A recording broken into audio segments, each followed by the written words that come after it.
Trustee Garrison is absent. Public comments on closed session items. At this time, any person may address the board on any closed session item. Pursuant to the Brown Act, the board cannot consider issues or take action on requests during this comment period.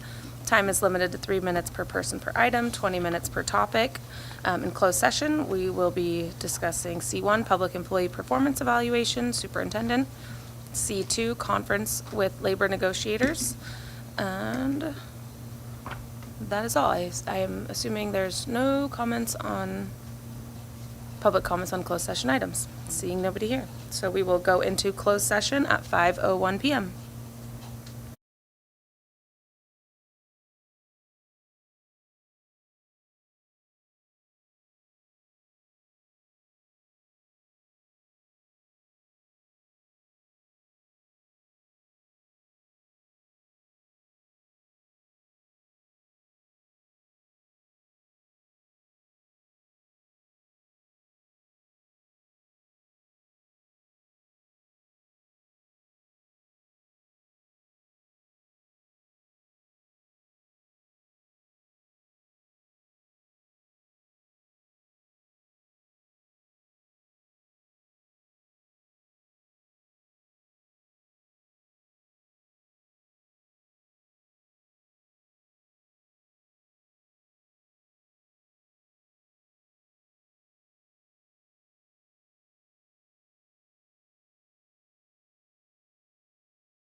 p.m.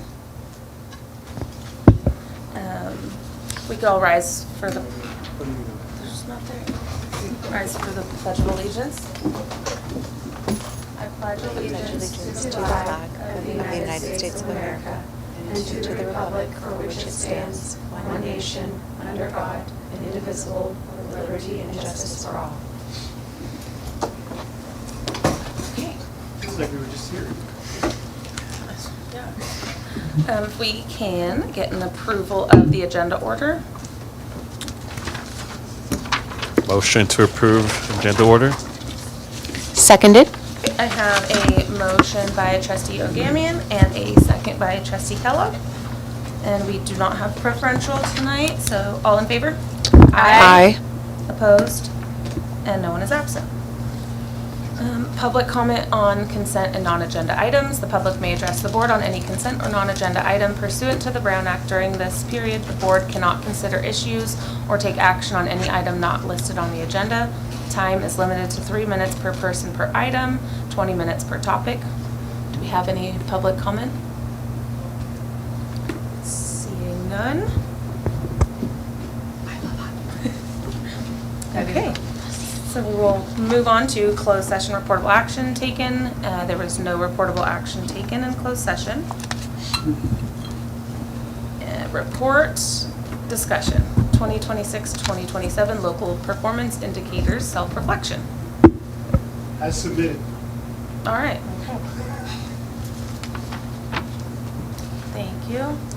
And I2, community requests for letters of support.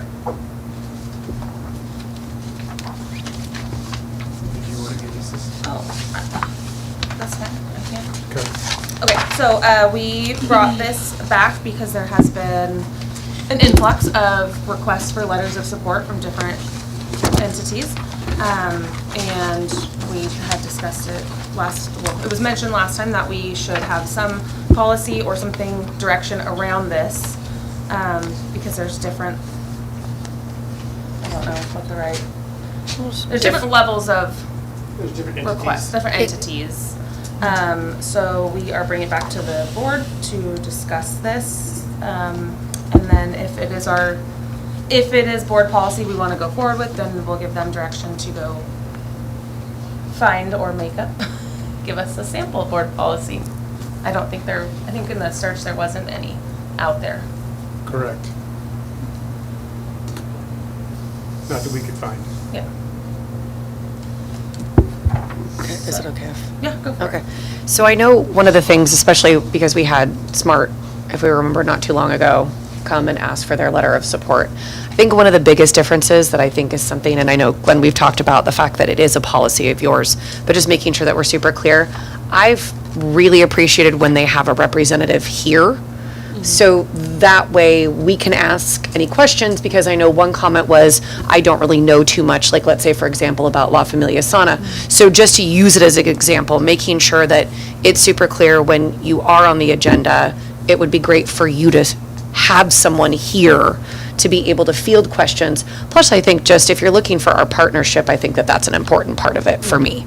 So that was something that I really wanted to make sure that, in case we have questions, or if they want to make, something clearer than what maybe the letter didn't state, that might be something we want to make sure that we do moving forward.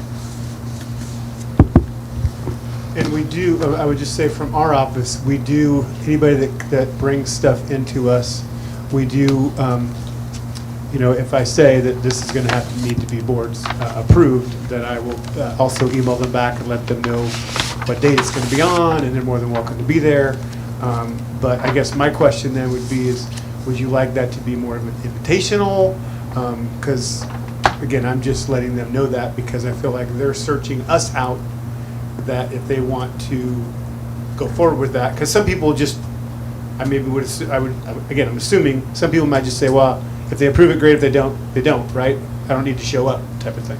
And so I would say in the two different instances we've had, the one with the La Familia Sana and the one with the SMART, I did the same thing with both of them, except for SMART decided to show up. I think she was here anyway doing a care presentation anyway, They so it had was a very convenient, right? Yeah. But they took, I don't suggest other ways. I just basically just give them the option to be able to show up. So if you would like us to write something up that comes to the board that we kind of, I don't know, send out maybe almost like a packet or a generated response type email that shows exactly kind of what things are going, you know, how it goes, what time our meetings are, and so on and so forth, is really kind of what I would, if we want to go that way. Because right now, I would say that so we get a lot of items there's a couple different things. We get a lot of items from different entities that want us to just notify everybody about. For example, our mariachi camp, let's use that as an example, right? The Luther Burbank Center runs that on our campus. And so we, through Parent Square, say, hey, here's where signups are, here's a link that you can go to, and blah, blah, blah. Then we'll have, like, I think it was El Corazon that came to us and said they were having some summertime stuff in Healdsburg and said, hey, would you mind letting your parents and your students know that we have these different programs that are going on during the summer? Those are a little different of posting than, in my mind, I'm talking about what I'm thinking, than a letter of support for something, right? That we're applying for a grant, or we are, like the Smart Train, right? Said, hey, you know, are you guys for, like I'll have some other, I'll use a contractor as an example, saying, hey, we're looking at doing some apartments here. Would you write a letter of support for the district for these apartments? Those things, I say, I don't have that ability, that needs to come through the board. Little League comes and says, hey, we have signups. Can you post for the signups? We talked about this, I want to say, a couple years ago, where we were getting bombarded, like every week, like, hey, we got signups. And like, okay, so we met with them and we decided we were going to give each kind of Youth organization or club organization 2 different postings in a year, and that's it, right? Now, it doesn't mean they can't hang up banners on the, you know, whatever, but for us actually going out and do that. That to me is different. Posting information, because that doesn't necessarily say that we are supporting it or anything like that. We're just saying, hey, here are the different options for you to be able to do. Could we make it a requirement that they have a representative show whenever they're on the agenda? Is that possible? You mean like Like if we you don't- show we're not going to do it? It's not on It's the an auto agenda. That's what I'm saying. We Yeah. could easily send something back to them that's kind of predetermined, I guess it would be, if we want to do that. I kind of have a different idea, Okay. that we create board policy. Well, I mean, this might take a little longer, but that there's requirements, like, if, like we used this example last time, if it is the police department says, hey, we found a grant to help fund the SRO. That's something that we have a direct partnership because it affects us. Can you write a letter of support for us to get this grant? Okay, that is something that we're in partnership for. But then anything else that's not, we just shouldn't have we shouldn't be doing letters of support, because there's so many things that come forward or come into the community that are controversial, or if more start coming, then there's gonna be different organizations that are gonna keep coming, and we never know what that is, and then we end up every meeting with a controversial topic at our meeting for a letter of support for something that we don't. We're here to educate kids, and that's what we're doing. So, like, maybe I'm not saying this as eloquently as I could be. It needs to directly It benefit should the affect students. the children's academic performance at school, per se. Is that what I'm trying to get? Yeah, well, and I mean, okay, let's talk about the Smart Train, for example. They were here, they came presented, you're writing letter support, it took up, not saying it mean, sorry. We spent time at our board meeting talking about a letter of support for Smart Train. Smart Train is never gonna be funded fully for like ever. So every couple, I don't know, years, when they want more money, it's gonna keep coming back and keep coming back. Where I'm like, let's just not write letters of support. We're a school district, not a. Well, it reminds me too that remember that the board has votes on things that are within the board's jurisdiction, right? Yeah. So, and all boards do, right? So city council votes on things that are within their jurisdiction, right? So if somebody was to come to the board and say, hey, board, I want you to take a stance on the fishing season in Alaska, right? I don't know where I got that, but we would say, listen, that's not within our board purview. We can't decide on that because that's not in our ability to be able to weigh in on that. And I'm not saying any of them have, but I'm just saying there's that caveat too, right? That we have to understand what is within our parameters of what we can vote on and what we have discretion over for that part. And I think that's where I'm kind of coming up with like a little bit of a different perspective in the sense of, for me as a trustee, I think of the whole student, right? Like, it's not just academics, but like, we're here for students and families, at least in my vision of being a board trustee. So if it is something that impacts families as well and not just the student that's in the chair, I guess I have a little bit of a broader sense of what then should come before us, if that makes sense. But that's just more my perspective. I like the idea of there being a specific schema or criteria similar to what you're suggesting. Like, I can see that point of view whereby we could clearly communicate our expectation is that you can answer these 3 questions that speak to like direct partnership, for example, between whatever this organization is, and if they can make the case that it directly benefits our children, then I feel like that would take away some of the dissidence of why we said no this last time, because we don't have the information. So I tend more towards leaning towards that, the idea that they would demonstrate a partnership, that they would show up at a board meeting, and that they might be prepared to answer maybe a predetermined set of questions or provide some data, which then would allow us to like comfortably, I think, you know. Are you looking at more of them answering those questions with their ask, like prior to being here? I just tend towards data, so I was just sort of thinking No, like. you know what I mean, where we send them something and saying, hey, Yes. we got your request for a letter of support. Please be However, prepared. Here's some backup questions we would like you to answer so we can put it with the board packet. essentially. Then if they come to the board meeting, they're essentially making their case to the public as well as us. And, Our board packet would be a public sure, document. Exactly. sure. And I feel that SMART has less of any impact on our district than the La Familia Sana letter.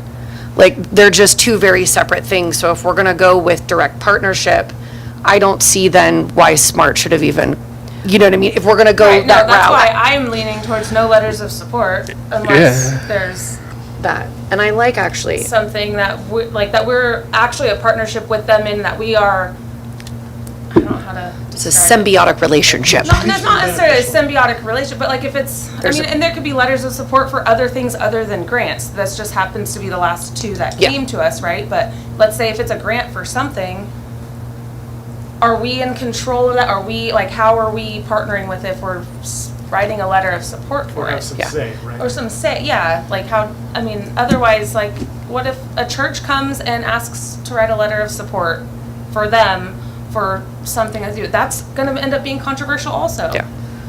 And the reason I wanted to have the discussion is just equity, right? Making sure that all organizations, when they come before us, feel like they have all been having the same criteria, the same things that they need in order for someone to not ever create a narrative of, well, they were treated this way, but then look at this other organization that, you know what I mean?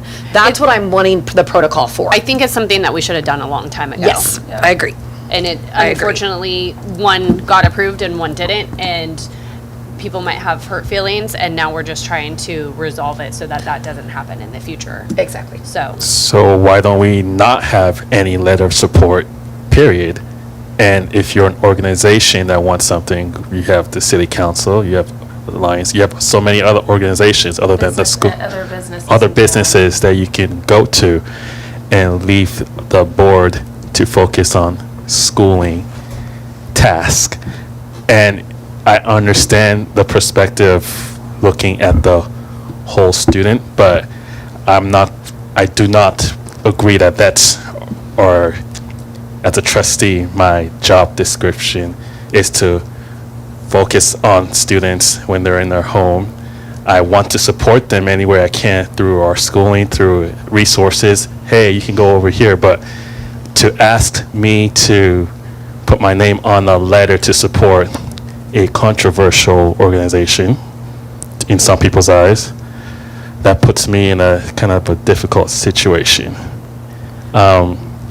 So I would say let's do away with the letter of support unless we can see a direct line of mutual benefits, i.e. the example that Trustee Ashley said, whatever your name is, the officers would keep our students safe on our campuses, will help our students on our campus. Well, and like the SRO is a joint program, that's what I'm talking about. Yeah.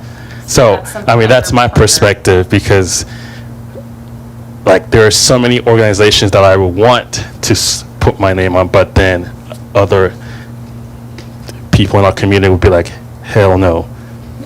You know? So, Sorry. go ahead, I'm done. I think our job as board members is to act and to do business on behalf of the district.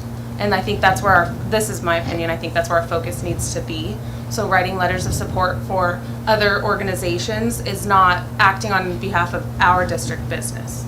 And so if every month we're gonna have people come in or whatever for it's something that's not our, Jurisdiction. it's not our jurisdiction, it's not us acting on behalf of our district business. If Well- that makes sense. Then I think then that we do need to, And change what we would like to see changed and whatever is brought up.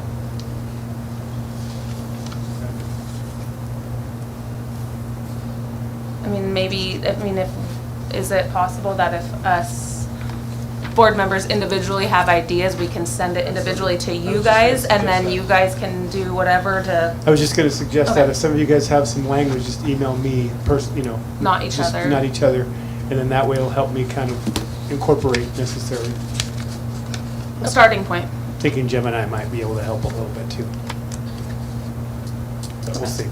Okay. I have an idea. Okay. You do. Kathleen has an idea also. She wanted So, you guys to know that. does everyone feel comfortable with that Yep. path forward? Okay. Okay, awesome. Thank you, guys. Thank you.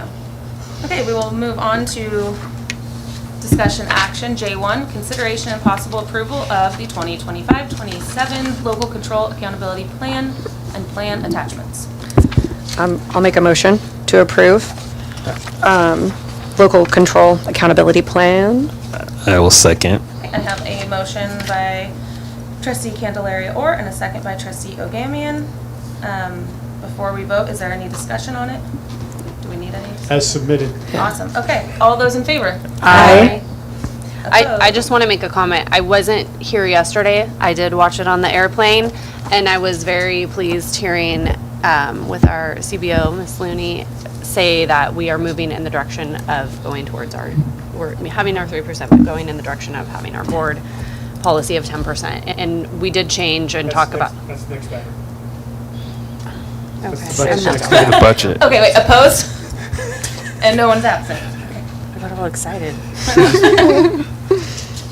We love Okay. what Krista does. So J2, consideration and possible approval of the 26-27 proposed budget, including reasons for assigned and unassigned ending fund balances in excess of minimum recommended reserves. As Trustee Garrison was saying. So discussion, I was just very pleased to hear that we're moving in the direction of having our 10%. So thank you for the good work. And we had stated previously that it wasn't, that is what our goal is, and we're gonna do the best to get there, which I've been pretty astringent on, like, no, it's this way, we need to make more cuts, and I'm trying to. Truth be told, when we were able to do that, we looked at each other and said, well, we know Jackie will be happy. So thank you. And so I move to approve J2 consideration of approval of 26-27 proposed budget, including reasons for assigned and unassigned ending fund balances in excess of minimum recommended reserves. Seconded. Okay. We have a motion by Trustee Garrison and a second by Trustee Kellogg. All those in favor? Aye. Opposed? No one is absent.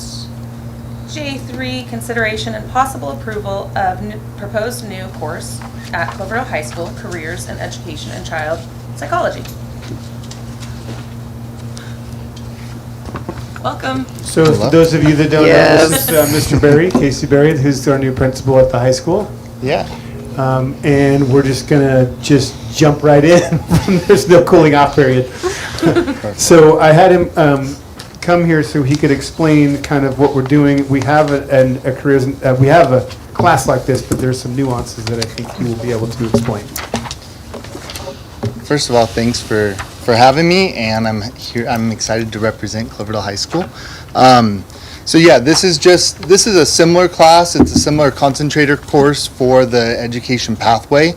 Right now, our Child Development 1 is offered as a CCAP class, which means that it's dual enrollment and it's taught for the first semester through the SRJC.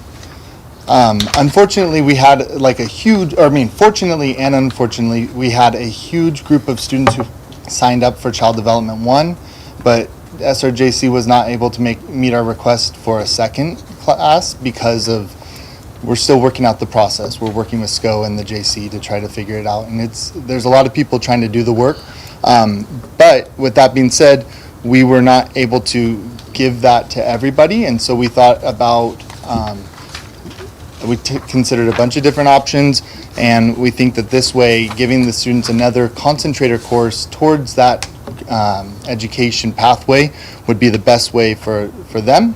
And it's going to be a little bit different than what the child development course will cover. It's going to really kind of delve into the careers in education and child psychology and give them a foundation for the child development that will allow them to access the second class, the capstone class for child development 2. And just for Andrea, so whenever you might be thinking, well, why just do it, right? Well, anytime there's a new course, the board must approve a new course that's going to have it. Even if it's similar to the other one, if it's different course and course name, then it needs to get approval to the board. Do you think because the child development class is a dual enrollment program that's why more kids wanted to do that? Like, do you know if we see as much? I definitely interest in think the that's a draw for students, and it's I was a little disappointed us not being able to get that class, and that's why we didn't want to offer just a Child Development 1. We wanted to make a different course that offers a little bit more for the students, so that way they can help us, to kind of develop something that could potentially be a little bit more reliable in the future. We know that the CCAP classes are great, and we know that the JC and SCO are doing really good work to support us with that, but things like this are going to happen. Our timelines kind of are different between the JC and us, and so in planning for classes and things like that, and so being able to have another pathway for students still allows them to engage with students at Jefferson, engage in the work that Anna's doing, or that our childhood education teacher is doing, and all of that. Is in here it says for this new course it's proposed grades 10 through 12. Is that what the CCAP class is for as well? It's only 10 through 12 can take it? Yeah. And I'm not sure exactly why it's not encouraged for the 9th graders, but I do know that there's been a lot of discussion around that. I think that most of our 9th graders are taking other elective courses. Okay. And then it's geared for the upper levels. And I think the other thing with it being for the CCAP classes, they're encouraged for older students to take because they're engaging in that dual enrollment piece. So some schools don't even include their 10th graders in that equation. Okay. And also colleges only look at 10th through 12th grade. Oh, They okay. don't consider the 9th grade year is a part of it, but as far as the other things go, they don't. Okay. And there's a maturity issue too, right? Older students stuff too as well. Well, that's what I was gonna ask also. If it's a dual enrollment, then I'm assuming it's gonna be very college-like, I don't know the right word. Yeah, they're taking a full. It's rigorous, thank you. Expectations and responsibility and all of that. Yeah, they're taking a full course in the semester, just like any other college student would be doing. Those college professors. Are there any questions? Any more questions? No? Thank you. Thank you. Thank you. Welcome. And welcome to the. Yes. high school. Then I'll make a motion to approve the new course at Cloverdale High School, Careers in Education and Child Psychology. I will I'll second. Go ahead. Ladies I'll first. give it to. Oh, second. Okay, we have a motion by trustee Candelaria Orr and a second by trustee Garrison. All those in favor? Aye. Opposed? And no one is absent. Okay, so future agenda items. I'm just gonna jot down that we have new board policy being created. May or may not come. Might take a, yeah, Let's see. some work to be done. Any other future agenda items that the board may need? Okay, I would just say we will be talking probably in August is when we'll start doing a study session for the board to come up with your goals, and then that will dovetail into my goals as well for that. yes. We just won't do it during July, just because it's a little bit, August is a little bit better. Okay, so future board meeting dates. Well, today's June 18th, oops. Knew that we were here. Okay, so there's not another meeting after this meeting today. July 8th, 2026, regular board meeting at 6 PM, and then August 12th, 2026, regular board meeting at 6 PM. Can I get a motion to adjourn at 6:29 PM? I will make a motion. Okay. Motion by trustee Candelaria Orr. I'll I'll sec, go ahead. No. Go ahead. I'll second. Okay. Motion by trustee Candelaria Orr, a second by trustee Ogamian. No preferential tonight. All in favor? Aye. Opposed?